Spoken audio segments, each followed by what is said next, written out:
Sean Vanslyke may be CEO, General Manager of SEMO Electric Cooperative and Go SEMO Fiber, but equally important is his third hat, safety, caring that the people who come to work go home to their families at the end of the day. Here's Sean to discuss your role in making people's lives safer, thus better. Okay, you know what we do in safety? We start all over. We're going to start all over. This bag's getting really heavy. 99% of the time, maybe 99.999% of the time, we work safe. We do things that are right. Hi, Jim Thompson. 99.9% of the time, we do the right thing. But what happens when we don't? One of the speakers a while ago talked about somebody getting hurt or having a burden. That burden is really hard on the CEO. That burden is hard on a board of directors. But that burden is nothing compared to the spouse. You all know Jerry Kinney. I know Jerry. Nothing is compared to that. And that's what scares you about safety. And so if you carry around this burden long enough, and growing up on a dairy farm, this is how we used to put fertilizer in the planter, 50 pounds at a time.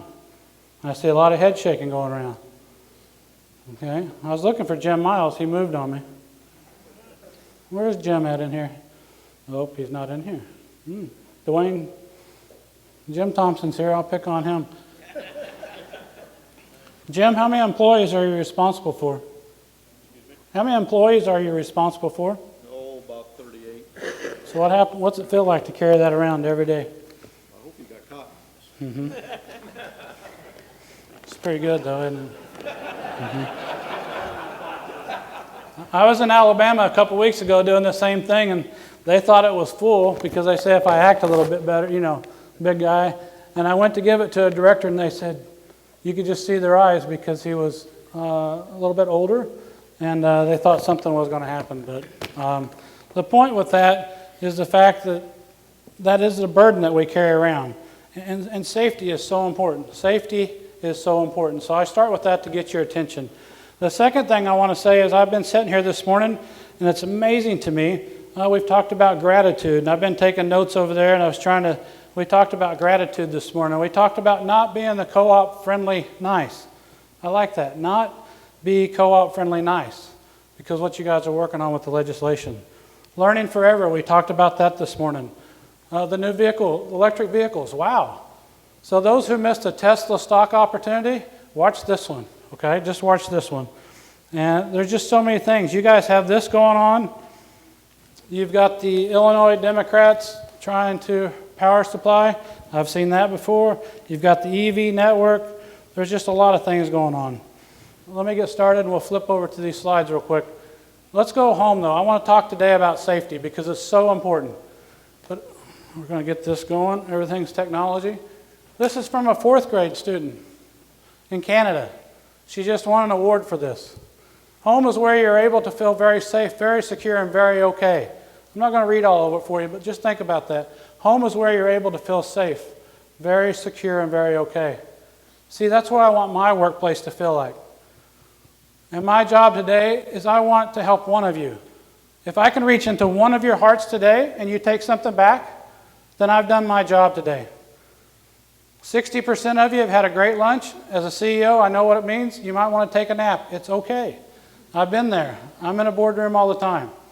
But if I can reach one of you today, that would be great. Over my time in my life, I'm very humbled to be here because we've had this gentleman here at our co-op. We were blessed to have Phil and his wife come visit us. And they even took the electric car and went down the road, and I think that was 2 years ago. Okay, I'm very blessed. I'm blessed. Josh, I don't see Josh because from Shelby, but he had another event to go to, but you see Kevin. There might be a board member in there, I'm not sure. This is called a fiber fly-in. We bring co-ops from all across the country. We've had 40 or so in the last 2 years come and visit us.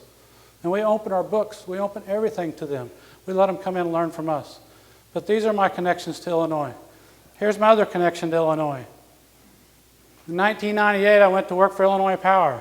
Robert Reynolds was my director for the group. Who knew? right? Who knew? I thought he was old then.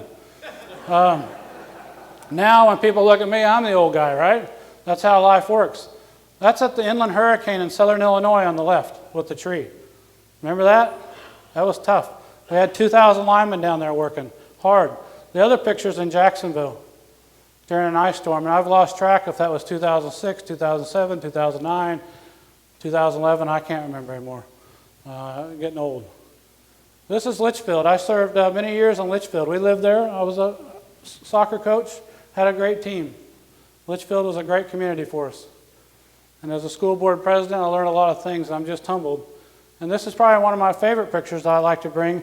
It's the fact that this gentleman here, this is after Katrina, and we're down there, and he said, hey, let's take a picture. I don't think they can tell us apart. So I use this one just to say that I feel so humble to be here today.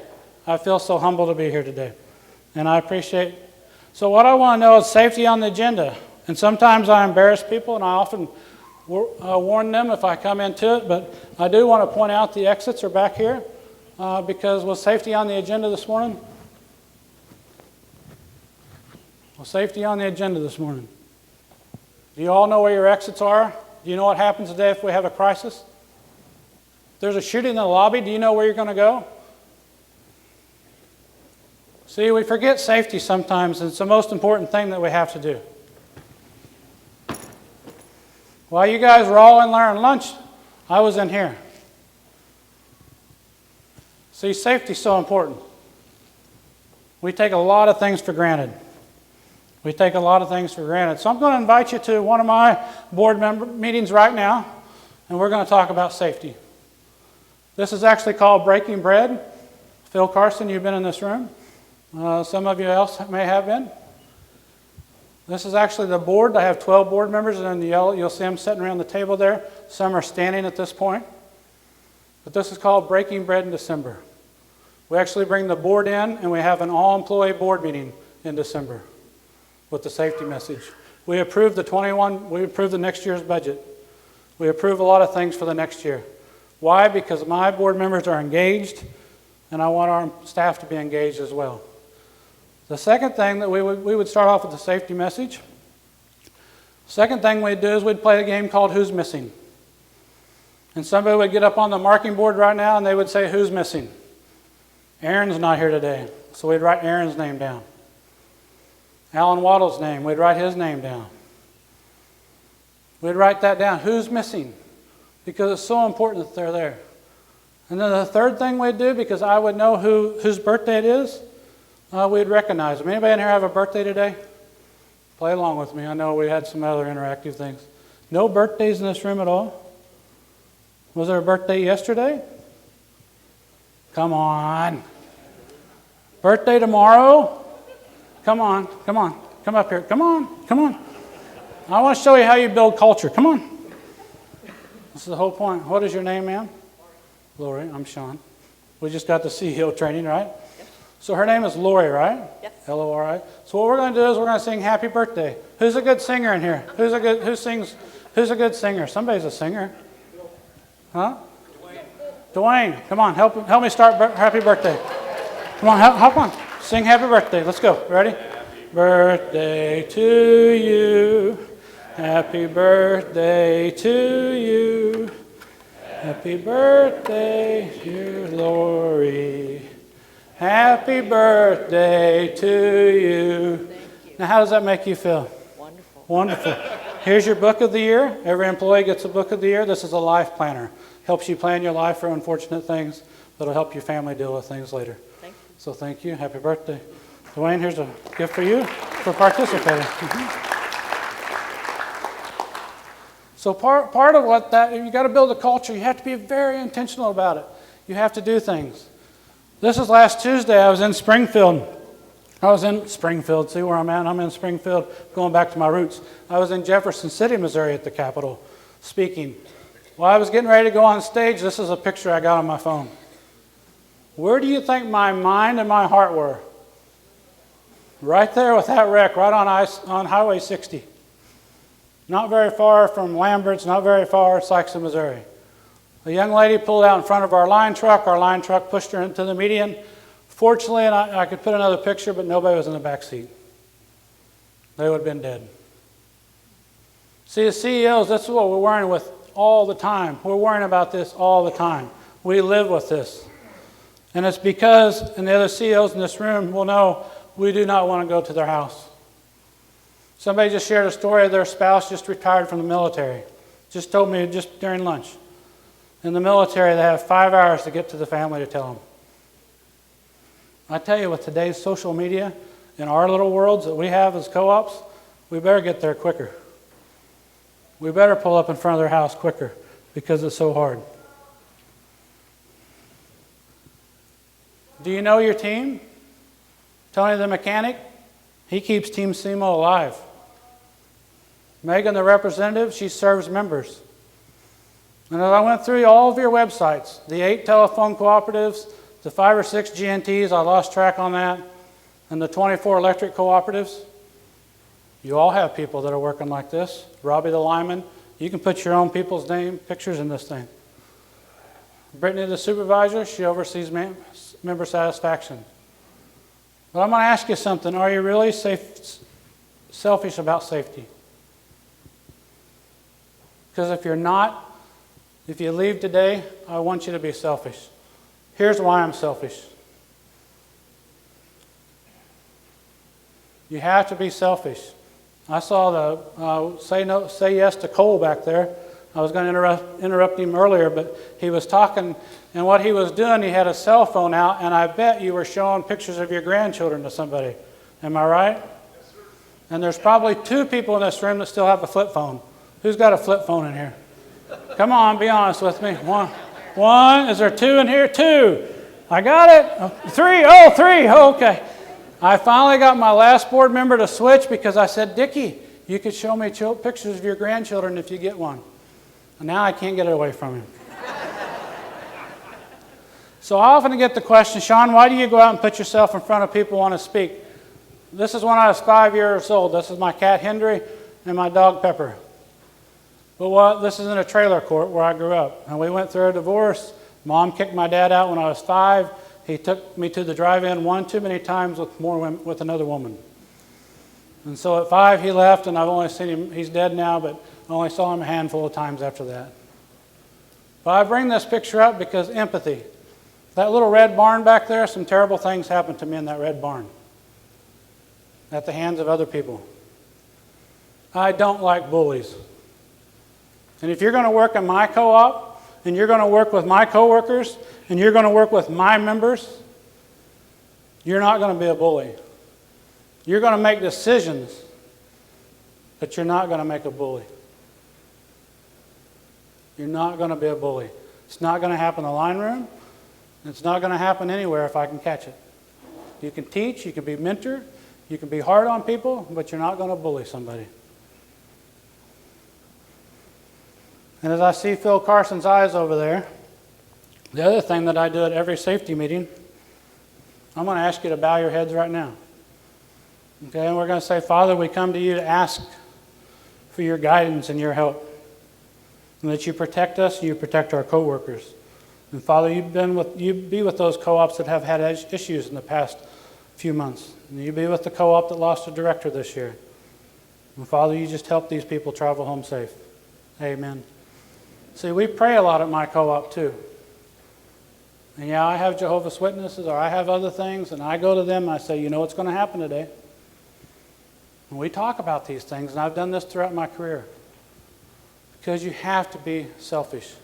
So if you want to come to my co-op, these are new employees. This is their first day on the job. This is their first day on the job. We take a picture. And 6 months from now, I will give them a picture of an 8x10 picture of this photo, and on the back of it, it will say, Dear Jeremy in the blue, or Dear Josh. If you'll remember this feeling that you had on your first day, if you'll remember this during the next 20, 30, 40, 50 years, you will have a magnificent career. You'll do wonderful here. I don't know where that little pointer went through. And the other thing they get on the first day is they get these 5 items. They get a lanyard, they get the books, and they get a journal at the bottom. I don't care if you're a lineman, you're an IT person, this is what you get. Short time, I'm just going to tell you the blue book is the most important one. Chop wood, carry water. First 6 pages, we've read them as a group when I first started doing it in 16, I think. First 6 pages. Tells about a guy who's going to retire. He builds homes. He went in and told his boss that I'm going to retire. Dan, I'm going to retire. And Dan looks at me and says, Sean, I want you to build me one more house. So Sean goes out and builds a house, not to the spec and not to the quality that I've done all my life. I just go out and get it done because where's my mind? It's on retirement. And I walk into Dan and I hand him the keys and he says, congratulations, you just built your own retirement home. Now, I'm not going to feel very good about that because I just built my house, right? When we bring people into our co-ops, they're coming because they're excited. They're coming because they want that retirement. They're coming because they want the 401k.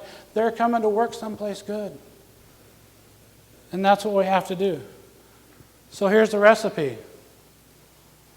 For those that take notes or want to take a picture, this is the 6 things that I tell them. And I get to mentor young kids. We bring all of our high school kids in. If you have an employee at the co-op, we talk about safety all the time, but we demonstrate it. We do mock interviews on Saturday mornings with our kids, just like what they were talking about. My mind is spinning so fast about what they are talking about and these other speakers, it's hard for me to stay in the safety lane sometimes. Be early, smile. But you know what, directors? You guys can do this too. Don't walk into the boardroom and open your board packet. Please don't do that for us CEOs. At least do it in the car. Okay? Don't bring your iPad in and hit refresh the first time when you get in the boardroom. Do it in the car, do it in the bathroom. I don't care where you do it, but just show me that you're engaged a little bit. But you guys as directors can follow these same 6 tips in your own businesses. Because I know some of you in here are farmers. And if I had to show up and help you work your crops this morning and I show up late, you're not going to be happy with me. These apply to everything, and I've put this together over 30-some years in business now. I wished I had a mentor when I was 16 or 17. I had bad mentors when I was 16 and 17. I had a mentors, but they weren't what you wanted. So do you know your team? I'm going to ask this. This morning, some of you, I know somebody was sitting behind me, but I was texting all my employees this morning, and I said, please, be careful today. It's 109 degrees in our area today with the heat index. I texted every one of them this morning. And when I got done, I realized who I didn't text. Our son. He's 19. He's putting poly pipe down today on a farm. So I sent him a note, and I said, good morning, take care today. Same message. Take care today. Watch yourself and others with the heat and the sun. Now my message to all the employees said, thank you for what you do for making other people's lives better. I backspaced and I put, love you. He sent me a note back, and Mama's sitting over here, and she don't know this. Just myself today. One of the kids quit earlier this week, and the other 2 got fired. I'm glad I sent the note. There's nobody out there with him doing polypipe today. Now his boss will come around at some point, the farmer will come around. But they'll come around at some point.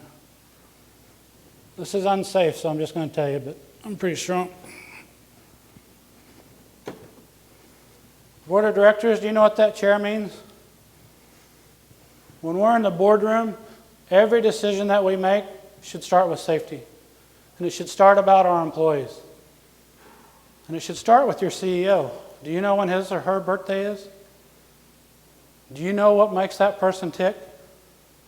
Do you ever think about giving them a gift card? I know they make a lot of money. I make a lot of money. It's not the idea of the gift card. Have you ever called them and said, make sure you enjoy your vacation? I know your team has your back. Take time and spend time with your wife. You guys and gals are very influential as directors. You got elected for reasons out of your community. You have to take care of your CEO. You have to know what makes them tick. And when you look at that chair, and if you put that chair on your boardroom and you say, we're going to talk about safety today, about buying new trucks and about buying tools, because the lineman's sitting in that chair. I learned this as a school board president when I was 30-some years old. A consultant brought it in, and she sat in the middle of the room, and I thought, what is she doing? And she sets that chair in the middle of the room, and she said, this is in Carlinville, Illinois, by the way. I don't remember what the name of that conference center is over there. Somebody from MJM will tell me, because I was an MJM member.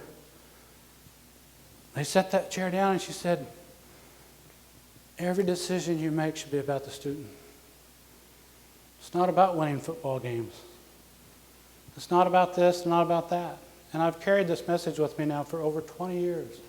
I've never forgotten that. But it's so easy to forget that. It's just so easy to forget that. And I just want you to think about when you get into business, when you get out there,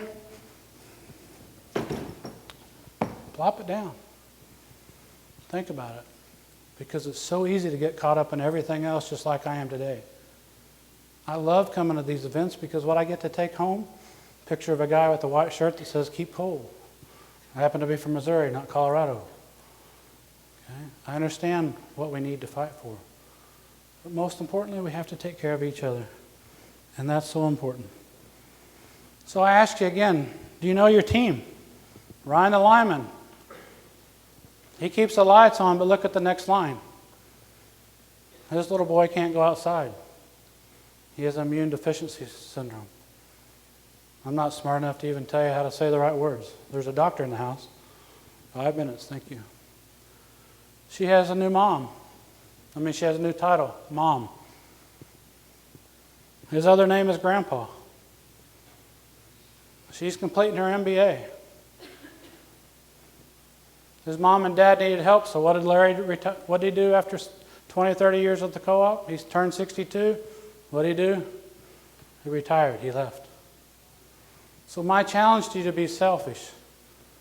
And some of the CEOs in here and some of the boards, some of you are doing this, but I want you to be intentional. I want you to be consistent. And I want you to be inclusive. We heard that word this morning. You have to include everybody. This is hard to do. But in our boardroom, there's 12 hard hats with everybody's names on them. We take tours. We go out into the field. We go to our large members, a sand plant, and we take tours. We take our staff with us. They talk to us. We go see the fiber huts. I've had a lot of questions about fiber. If you want to talk later, let me know. This is inside the fiber hut. We go visit the other offices. When I was school board president, we rotated every one of our board members to another office. We didn't go and meet at the superintendent's office every time or whatever. We went to a different school almost every time. That's in Litchfield. We had 7 buildings, I think. You know what happens to those buildings when we were going to show up? Yeah, they got cleaned, didn't they? Okay, fiber. Here's a truck visit. I call her my rose amongst thorns, but my female board member. She's driving it. But look what we do. We put it in our publications. You see, we're building a track record about safety. I've got Adams Outlet Electric here. Jim sends it to me every month. Outstanding magazine, but from a peer-to-peer, I'm going to say, Jim, I'd love to see a picture of your board in there sometime out churning things, looking at things. But I expect Jim to coach me back too. I expect, as board president, sitting right there, so I'm sorry, but I expect you to coach me back too. Board tour, shop, truck. So I showed you these pictures, but here's what we do. And guess who takes the pictures? Me, because where am I at? I'm with the board all the time. Track machine on board, no pun intended. So the bottom line today is I want you to go home, but more importantly, I want you to go out and I want you to see people. I want you to be engaged. And it puts a lot of pressure on us. I realize that. But ultimately, isn't this what we're all chasing? Aren't we all chasing this? You know, when I was sitting here, my wife elbowed me a while ago, and she said, "Did you see the screen?" And I missed it because I was making some final notes, but I watched all those. So Marcia with Tri-County, would you come up here, please? Sorry, you didn't know it was coming, did you? Mm-hmm. Do you see what was on the board about your co-op earlier? You didn't see it. Anybody else see what was up there about Tri-County? What did it say? So on behalf of SEMO Electric and us, Thank you. 12 years is outstanding. Yes, So I know that's real formal, but congratulations. thank you. But as you know, it's not about what we did 12 years. Yep. It's about what we do tomorrow. So, next week. so what she said, sorry, I'm touching you, but it's a bad habit. Say it again. It's not about what we did for 12 years. It's about what we do tomorrow, next week, and next year. Because we're humble about it, aren't we? We have to be. And we can start crying right now, can't we? See, guys, when you invest with your heart, yes, please do. They're going to run me off stage, so I'm going to start gathering stuff up here. I just want to say you guys have an outstanding group here. And when I was working at that IOU, Illinois Power, Dynegy, Ameren, whatever, I used to watch you guys, but I didn't realize how special you were until 10 years ago I got in the co-op business. And you just have a lot of good things going on. And I just encourage you to put safety first, to be in. I'm going to bury that little thing here, but you don't need it back. I'm just going to encourage you to be engaged. Okay? And I'm proud of the ones that are using safe electricity because we got the whole team almost here, and I'm glad they came. Jim and I serve on the board together, and Jim Miles. I've stayed on that board even though I live 300 miles away now. They give you great stuff to use. You don't even know the toolbox that you guys have. But you got big toolboxes in your farm sheds, or you got big toolboxes in your house. The co-op world has a tremendous toolbox because we share everything together. We're not afraid to help each other. We can call each other. So I'm going to leave you with one last story. There was a CEO who was really disappointed about what was going on in his co-op because there's a lot of accidents. And it was trashy and it was dirty. So that person took a big old bag of trash and just set it out in the middle of the driveway, where everybody comes to the gate every day to get into the building. And he watched the camera and he watched person after person just keep going by it. It just sat there. Finally, one day, the least of them stopped and picked it up and put it in the dumpster. But underneath that bag of trash was a note. And it said, "Thank you for taking time to pick up the trash. Here's $20 for you." Folks, I believe safety starts with cleanliness. And when I was a school board president, they got tired of me saying, "Is the building clean? Are we checking the corners? Are we getting the cobwebs out?" Cleanliness starts safety. And a lot of people in here know what's in the bottom of a bucket liner creates issues. We all have a chance to make a difference in safety, but we have to be intentional and we have to be engaged. Thank you for your time.